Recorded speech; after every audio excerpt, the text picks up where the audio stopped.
Obsessive compulsive disorder OCD ಎನ್ನುವುದು ಕೇವಲ ಅಭ್ಯಾಸ ಅಥವಾ ಸ್ವಚ್ಛತೆಗೆ ಹೆಚ್ಚು ಇಷ್ಟವಿರುವುದಲ್ಲ, ಇದು ಒಂದು ಮಾನಸಿಕ ಆರೋಗ್ಯ ಸಮಸ್ಯೆ. OCD ಇರುವವರಿಗೆ ಒಬ್ಸೆಷನ್ಗಳಿರುತ್ತವೆ, ಅಂದರೆ ಮರುಮರು ಬರುವ ಇಷ್ಟವಿಲ್ಲದ ಆಲೋಚನೆಗಳು.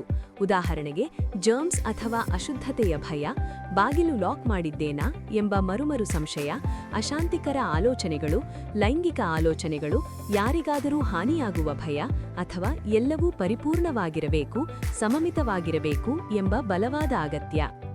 ಈ ಆಲೋಚನೆಗಳಿಂದ ಉಂಟಾಗುವ ಆತಂಕವನ್ನು ಕಡಿಮೆ ಮಾಡಲು ಅವರು ಕಂಪಲ್ಷನ್ಗಳು ಎನ್ನುವ ಮರುಮರು ಮಾಡುವ ಕ್ರಿಯೆಗಳನ್ನು ಮಾಡುತ್ತಾರೆ. ಉದಾಹರಣೆಗೆ, ಅತಿಯಾಗಿ ಕೈ ತೊಳೆಯುವುದು, ಬಾಗಿಲು ಅಥವಾ ಸ್ವಿಚ್ಗಳನ್ನು ಮರುಮರು ಪರಿಶೀಲಿಸುವುದು, ಎಣಿಸುವುದು, ವಸ್ತುಗಳನ್ನು ನಿರ್ದಿಷ್ಟ ಕ್ರಮದಲ್ಲಿಡುವುದು ಅಥವಾ ಮರುಮರು ಭರವಸೆ ಕೇಳುವುದು. ಮರುಮರು ಕೈ ತೊಳೆಯುವುದರಿಂದ ಚರ್ಮ ಒಳಗುವುದು, ಬಿರುಕುಗಳು ಬರುವುದು, ರಕ್ತಸ್ರಾವ ಮತ್ತು ಸೋಂಕುಗಳು ಉಂಟಾಗಬಹುದು. ಅತಿಯಾಗಿ ಸ್ವಚ್ಛಗೊಳಿಸುವುದರಿಂದ ಅಲರ್ಜಿ ಮತ್ತು ಉಸಿರಾಟದ ಸಮಸ್ಯೆಗಳು ಬರಬಹುದು. ನಿರಂತರ ಪರಿಶೀಲನೆ ಮತ್ತು ವಿಧಿವಿಧಾನಗಳಿಂದ ಸ್ನಾಯು ನೋವು, ಸಂಧಿ ನೋವು, ಬೆನ್ನು ನೋವು, ದಣಿವು ಮತ್ತು ಸರಿಯಾದ ನಿದ್ರೆಯ ಕೊರತೆ ಉಂಟಾಗುತ್ತದೆ. ನಿರಂತರ ಒತ್ತಡದಿಂದ ತಲೆನೋವು, ಹೊಟ್ಟೆ ಸಮಸ್ಯೆಗಳು, ರೋಗನಿರೋಧಕ ಶಕ್ತಿ ಕಡಿಮೆಯಾಗುವುದು ಮತ್ತು ತೀವ್ರ ದಣಿವು ಕಾಣಿಸಿಕೊಳ್ಳಬಹುದು. ಈ ವಿಧಿವಿಧಾನಗಳನ್ನು ಮಾಡದಿದ್ದರೆ ಆತಂಕ ಬಹಳ ಹೆಚ್ಚಾಗುತ್ತದೆ.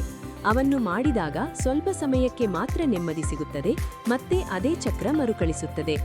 ಈ ವರ್ತನೆಗಳು ಪ್ರತಿದಿನ ಗಂಟೆಗಳ ಕಾಲ ತೆಗೆದುಕೊಳ್ಳಬಹುದು ಮತ್ತು ಕೆಲಸ, ಓದು ಹಾಗೂ ಕುಟುಂಬ ಜೀವನಕ್ಕೆ ಅಡ್ಡಿಯಾಗುತ್ತವೆ.